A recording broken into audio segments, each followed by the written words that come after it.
এইটুকুই সম্বল। এটা যদি তোমরা ভেঙে ফেলো তাহলে আমরা আর চাষ করতে পারবো না। না না, ও কোদাল দেওয়া যাবে না। ও চাষির বউ, তোমাদের কোদাল ভাঙবে না গো। গর্ত খুঁড়ে লাঙলটা বের করে আবার তোমাদের ফিরিয়ে দেব। আচ্ছা বেশ, তবে নিয়ে যাও আমাদের কোদাল। এরপর টুনি রাজকর্মচারীকে ডাক দেয়।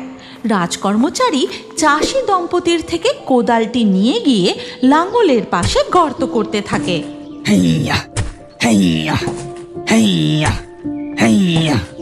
লাঙলটি বের করার জন্য গর্ত করতে করতে এমন সময় মাটির ভেতর থেকে বেরিয়ে আসে একটি স্বর্ণমোহরে ভরা সিন্দুক।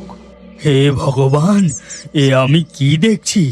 এই যে জমির মধ্যে স্বর্ণমোহরের সিন্ধুক। রাজকর্মচারীর এই কথা শুনে সেই চাষি দম্পতি ছুটে আসে আর বলে, আমাদের কোদাল দিয়ে মাটি খুঁড়ে এই স্বর্ণমোহরের বাক্স পাওয়া গেছে। এর অংশ আমাদেরও দিতে হবে। অসম্ভব, রাজা কৃষ্ণচন্দ্রের জমিতে এই মোহর পাওয়া গেছে। এই সম্পত্তি রাজার। এরপর সেই স্বর্ণমোহরের সিন্দুক নিয়ে গিয়ে রাজা কৃষ্ণচন্দ্রের কোষাগারে রেখে দেওয়া হয়। আর এই সমস্ত ঘটনা শুনে ছোট রানী ইন্দুবালা বলে, বলো কি, তার মানে ওই কৃষকের বউ আমার ছদ্মবেশে? না না, এ আমি মেনে নেব না।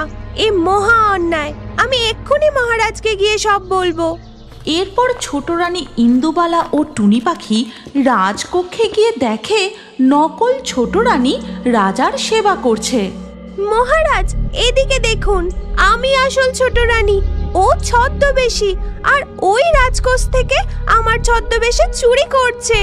এ আমি কি দেখছি? দুটো ছোট রানী। না মহারাজ, আমি আসল ছোট রানী।